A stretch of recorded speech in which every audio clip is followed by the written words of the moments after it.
Umar M. Sharif ya yi wani yunkuri wadda hakan na iya canza masana'antar wake-wake na arewacin Najeriya baki daya.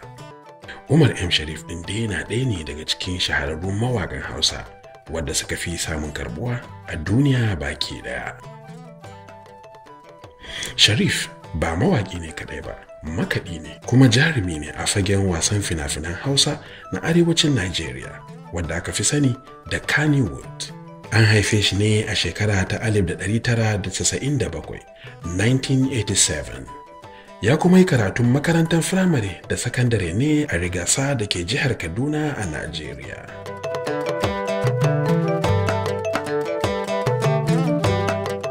A halin yanzu, bisa ga ganewarmu, M. Sharif ɗin na da waƙoƙi ne kimanin 500 wadda ya riga ya sake su.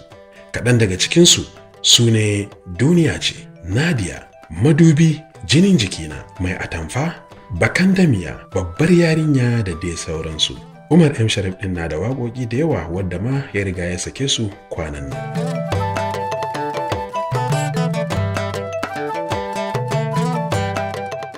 A fagen fina-finai kuma jarumin ya fito ne a fina-finai kamar irin su Nas, Jinin jikina, Ba zan barki ba, Ka so a soka da dai sauransu. Ko da shike jarumin na da sabbin fina-finai wadda yanzu haka suna nan a sinima, sauransu kuma za su fito nan ba da dadewa ba.